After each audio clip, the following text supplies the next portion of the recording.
When I first realized that my sister Amanda truly despised me, not just disliked or found me bothersome, I was 5 years old. For a youngster, realizing that someone who is related to you could gaze at you with such icy disinterest was an odd realization.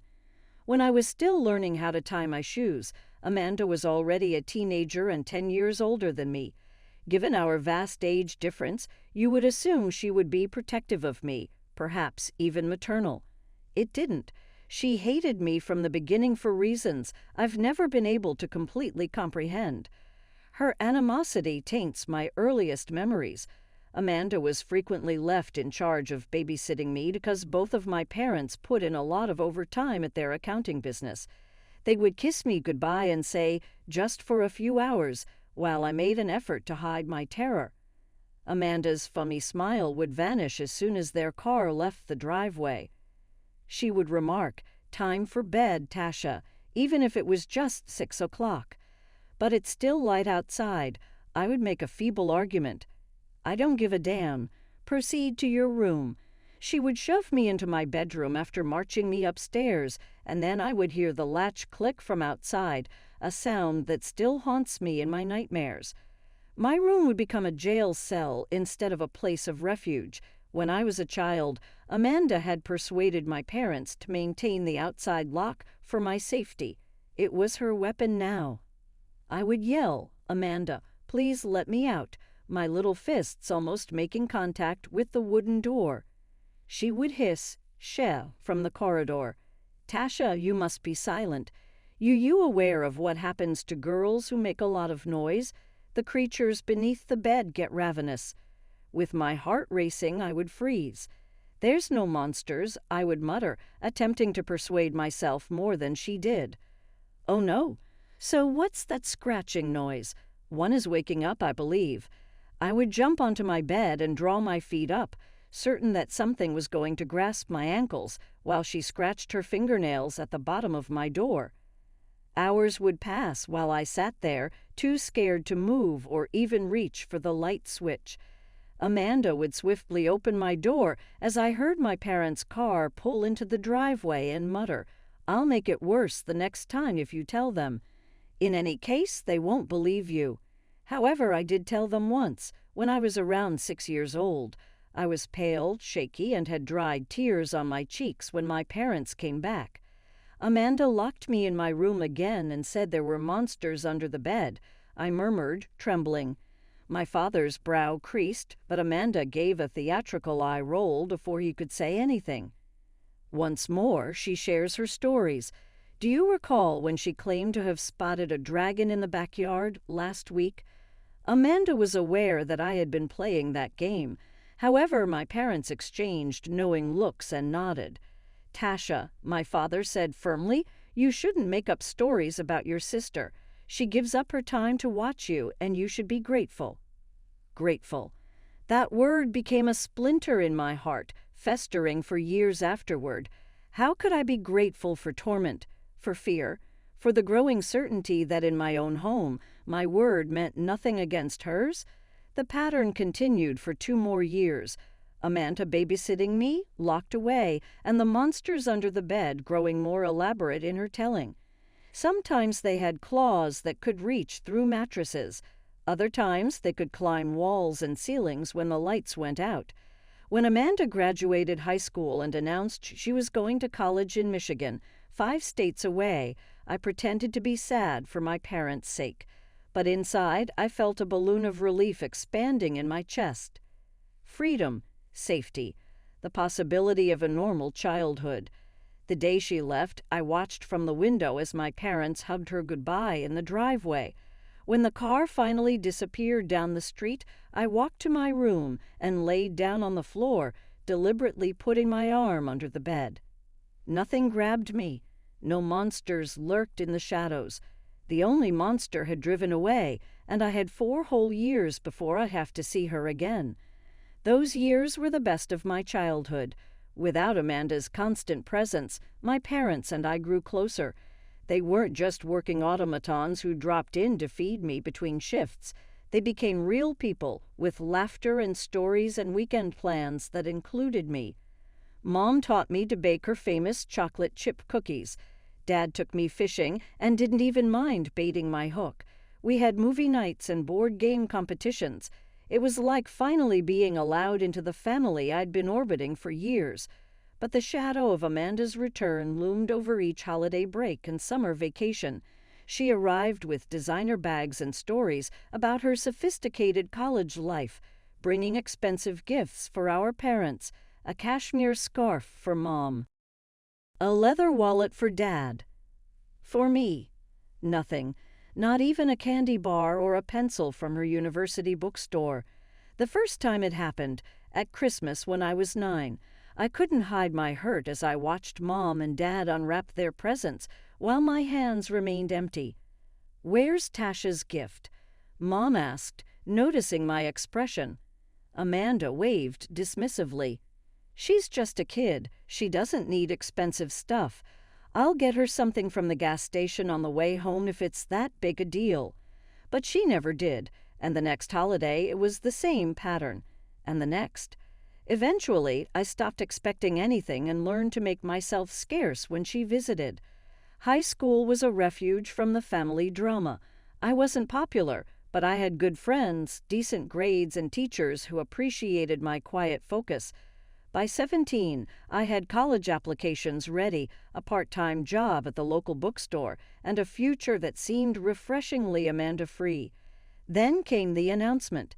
"Your sister's getting married in March," Mom said one night over dinner, her face glowing with excitement. "Isn't that wonderful?" "Great," I nodded, calculating in my head. That would be during my spring break of senior year. I didn't love the idea of spending my vacation at Amanda's wedding, but maybe it would be a chance to finally be included as an adult family member.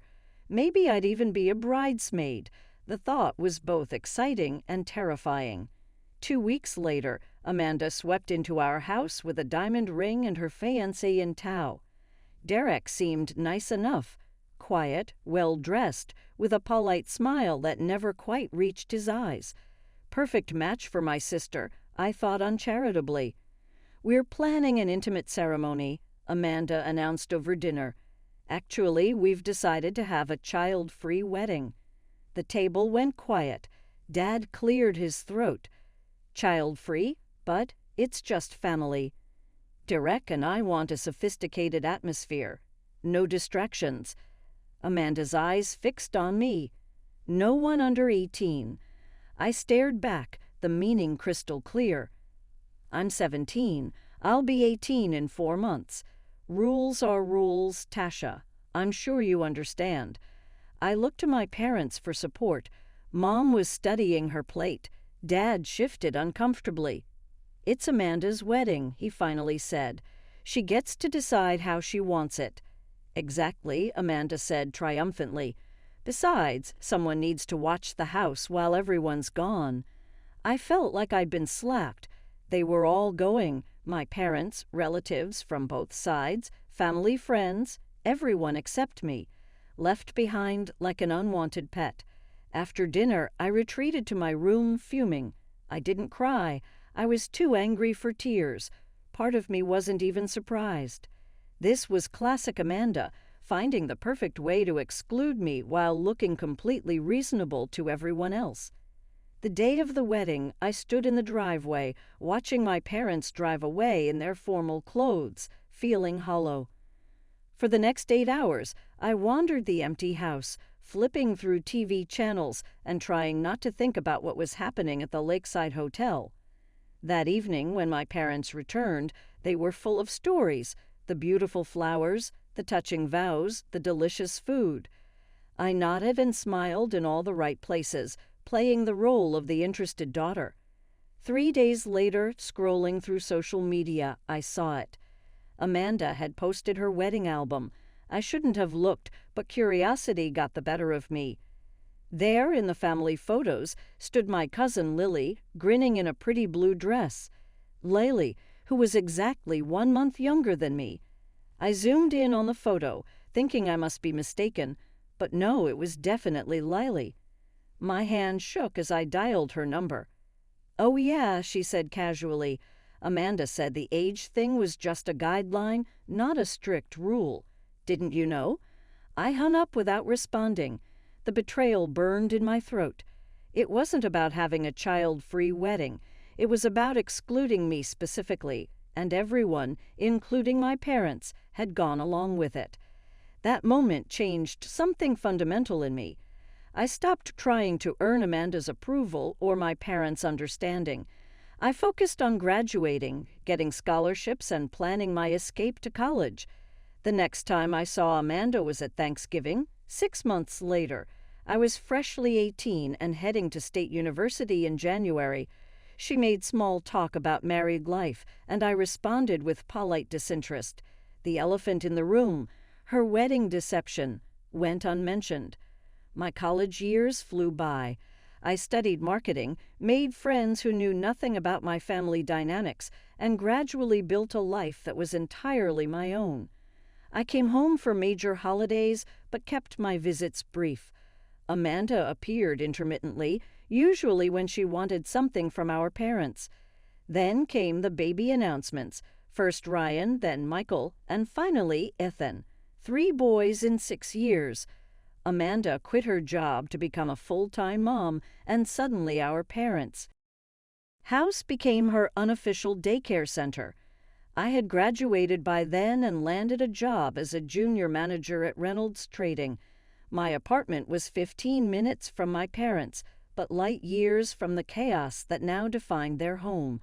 Every time I visited, there was evidence of my nephew's destruction: stained carpets, broken picture frames, crayon on walls. I tried to time my visits for when Amanda and her kids weren't there, but sometimes our paths crossed. The boys would run wild, screaming and throwing toys, while Amanda scrolled through her phone, oblivious. When I tried to suggest that maybe they should use indoor voices or not jump on the antique coffee table, Amanda would snap, "Don't tell my kids what to do." So I didn't. Instead, I started avoiding family gatherings altogether until the phone calls began. "Tasha, honey, could you come over tomorrow?" Mom's voice had that particular tone, exhausted but trying to sound cheerful. "We could use some help cleaning up." Amanda just picked up the boys. The first time, I went without complaint. I spent 4 hours helping my parents restore order. The second time, I gritted my teeth but still went. The third time, something in me snapped. "Mom, why are you always calling me to clean up after Amanda's kids? Why isn't she doing it?" There was a long pause. "I'm sorry, sweetie. You're right. We shouldn't have asked." I hung up, feeling guilty but resolute. That evening, I called Amanda directly. "You need to stop treating Mom and Dad's house like a dumping ground," I said without preamble. "They're in their 60s. They shouldn't be cleaning up after your kids." "Mind your own business, Tasha," she replied coldly. "This is between me and them. They're my parents, too, and you're taking advantage of them.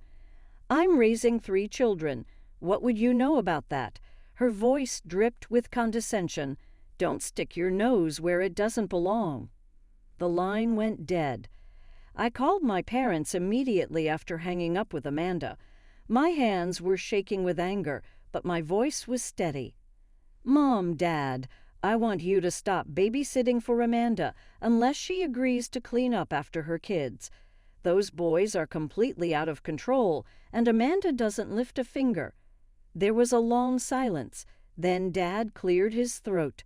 "We'll talk to her." I wasn't sure they would, but a week later, I got a furious call from Amanda. "What the hell did you say to Mom and Dad?" she demanded, her voice shrill. "They told me I can't bring the kids over unless I clean up afterward." "Good," I said simply. "You had no right to turn them against me. Who's going to watch my kids now? Do you know how expensive childcare is?" "Not my problem," I replied. "You chose to have them. Take some responsibility." She hung up on me again. I later heard from Mom that Amanda did start cleaning up after her visits, not thoroughly, but enough that my parents weren't left with a disaster zone. It was a small victory, but it felt significant. For once, I hadn't backed down. Life went on. I focused on my career, working my way up to senior manager. I dated casually, but nothing serious stuck, until I met Ethan at a work conference. He was smart, funny, and refreshingly straightforward. No games, no manipulation. After years of walking on eggshells with my family, his honesty was like oxygen. We dated for 2 years before he proposed on my 27th birthday with a simple solitaire ring and a promise of a drama-free future. I said yes immediately. But even as we celebrated, a dark thought intruded. The wedding would mean facing Amanda again. We could elope, Ethan suggested when I explained my concerns. Vegas, just us. But I shook my head. I won't let her rob me of a proper wedding. I want my friends there, your family, everyone, except my nephews. Ethan raised an eyebrow. Bold move. Your sister won't like that. I know. I took a deep breath. But after seeing what her kids did to my parents' anniversary party last month, the cake smashing, the screaming during the toasts, I can't risk it. So I made the announcement on social media. We're thrilled to be planning our wedding for next June. Note, this will be a child-free event. No guests under 16, please. We love your little ones, but want everyone to enjoy an adult evening. Most responses were positive. Friends with children promised to arrange sitters. Ethan's family completely understood. My post received likes, hearts, and supportive comments, all except from Amanda. A week later, I went to my parents for our usual Saturday dinner. Walking through the front door, I heard the familiar chaos before I saw it. Shrieks, thumps, something breakable crashing to the floor. Amanda and her boys had happened to stop by. Ryan, now 12, ran past me with a water gun. 8-year-old Michael was jumping from the sofa to the loveseat, his shoes leaving dirt marks on the upholstery. Ethan, the youngest at 6, was systematically pulling books off the shelves and dropping them on the floor. Amanda sat at the dining table with Mom, calmly sipping coffee as if surrounded by perfect tranquility. Halfway through dinner, Amanda casually mentioned my wedding. I'll need to know the exact schedule so I can plan around the boys' activities. I put down my fork. The boys aren't invited. It's adults only, as I mentioned in my post. She laughed. That doesn't apply to family, obviously. It applies to everyone. No exceptions. But I can't leave them for a whole day. I'll have to bring them. I stared at her, wondering if she was really this oblivious or just testing me. No, you won't. You'll need to find a sitter. There's no one I trust with them for that long. They're coming with me. Her tone was final, as if the matter was settled. Amanda, I said slowly, let me be clear. If you show up with your children, you won't be allowed in. It's my wedding. My rules. You're just doing this to get back at me? She snapped, her composed facade cracking. Because I didn't let you come to my wedding. I blinked in surprise. What? That was 10 years ago. This has nothing to do with that. Liar, you've always been vindictive, always making up stories about me. I gestured to where Michael was now using the curtains as a climbing rope. This is why your kids aren't invited. They're completely out of control and you do nothing about it. Amanda stood up so abruptly her chair fell backward. Boys, we're leaving. She stormed out, children trailing behind her like destructive ducklings, leaving the usual disaster in their wake. After they left, my parents gave me disappointed looks. Was that necessary? Mom asked. You could have handled it more diplomatically. Like how? By letting her walk all over me like she always has. No, thanks. Dad sighed. They're just children, Tasha. They're family. Look around you, I said, gesturing to the chaos. Do you want this happening during my vows? During our first dance? While everyone's trying to enjoy a meal that Ethan and I are paying a fortune for? They didn't have an answer for that. 2 days later, Amanda posted a long, self-pitying rant on social media. Heartbroken that my own sister is excluding my precious boys from her wedding out of spite. Family should come first, not petty grudges from the past. Instead of responding directly to Amanda, I simply commented, "To clarify, our child-free policy applies to all guests under 16, not just specific children. We want an elegant evening that all adult guests can enjoy." What I didn't expect was the flood of comments that followed, not from friends, but from relatives. Those boys knocked over my grandmother's urn at the family reunion. They pulled the tablecloth off at Thanksgiving and broke all my good china. One of them bit my daughter at the Christmas party. Amanda deleted her post within hours. The weeks leading up to my wedding were a blur of final arrangements, dress fittings, and nervous excitement. Amanda had gone suspiciously quiet after her social media backfire. No calls, no texts, no more complaints to our parents. The silence made me uneasy. That's when my phone rang. It was Lily. "Tasha, I need to tell you something," she said, her voice low. "I was talking to Jen yesterday. You know, Amanda's friend from college, the one who was her maid of honor." "Yeah." "According to Jen, Amanda is going to have the boys accidentally spill something on your dress during the reception, and Ryan is supposed to push over your wedding cake. Jen felt horrible about it and confided in me. After I hung up, I sat in stunned silence. Even for Amanda, this was a new low, not just ignoring my wishes, but actively planning to ruin my wedding day. I told Ethan, expecting him to be as shocked as I was. Instead, he was eerily calm. "We'll hire security," he said simply. "Give them pictures of Amanda and the boys. No drama, no scene. They just don't get in." We hired 2 security guards from a professional firm, gave them photos of Amanda and her children, and instructed them, politely but firmly, not to allow them past the entrance under any circumstances. The morning of the wedding arrived with perfect blue skies. As my bridesmaids helped me into my dress, I felt a surprising sense of calm. Whatever happened with Amanda, I was marrying the man I loved. That was what mattered. The ceremony was scheduled for 4:00 p.m. At 3:30, my phone buzzed with a text from the head of security. "Subjects have arrived with 3 minors, proceeding as instructed." I took a deep breath and handed my phone to my maid of honor. "Don't tell me anything else about my sister unless the building's on fire." The ceremony was beautiful. Walking down the aisle toward Ethan, seeing his face light up, in that moment, Amanda didn't exist. We exchanged vows under an arch of white roses, and when the minister pronounced us husband and wife, the applause from our guests felt like a release of years of tension. It wasn't until the reception that reality intruded. My mother appeared at my elbow as I greeted guests, her face tight with anger. "How could you?" she hissed. "Your own sister is outside in tears because those goons you hired wouldn't let her in." I kept my smile in place for the benefit of nearby guests. I made it clear children weren't welcome. She chose to bring them anyway. "Their family, Tasha. What do you expect her to do with them?"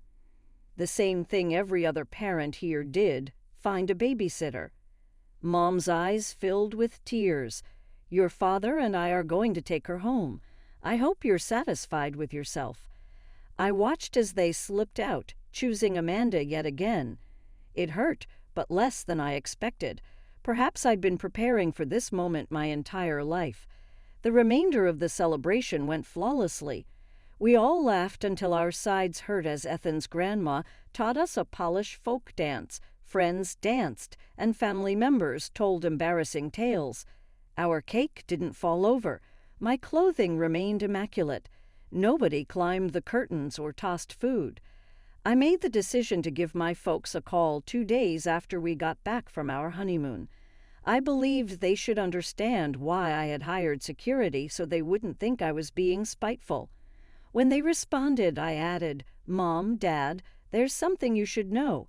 Amanda intended to have my wedding ruined by her children.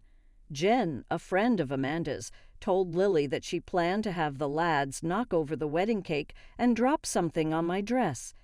There was an overwhelming quiet on the other end.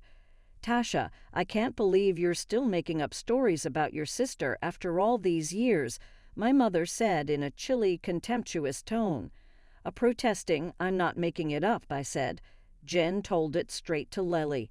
Why would I tell a falsehood? My dad let out a deep sigh. "Tasha, you've always had a vivid imagination. Your sister always seems to be the worst. This has gotten out of hand." As I closed my eyes, I was taken back to my early years when Amanda had locked me in my dark room, warned me about monsters, and accused me of lying to our parents when I informed them.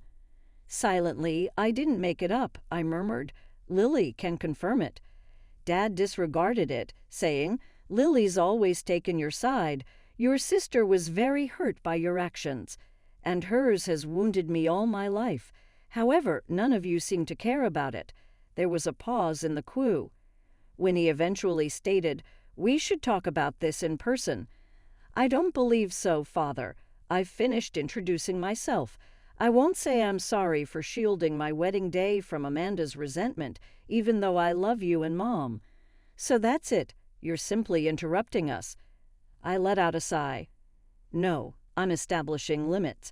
I'll be here when you and Mom are prepared to accept me as an equal part of this family, rather than simply Amanda's obnoxious younger sister who must be submissive." 6 months have passed since then. Silence ever since. Lily provides me with updates. Amanda continues to frequently dump her kids on my parents. The guys continue to be rude and disruptive. Due to health problems that make it practically hard to keep up with 3 mischievous kids, my parents are becoming more and more worn out. However, they refuse to establish limits with Amanda. I won't pretend that everything is okay either. I occasionally fantasize of reconciliation, peaceful Sunday meals, stress-free holidays, and my parents finally seeing the pattern I've seen since I was a little child. Dreams, however, are not reality. In actuality, Amanda was correct about one thing. I had big dreams. I had a childhood fantasy of having a sister who would defend me rather than frighten me, parents who would accept me rather than reject me, a household in which love was unconditional. These days I fantasize about other things, like the family that Ethan and I may start, one in which every youngster feels equally appreciated, where ideas like respect and fairness are more than simply platitudes.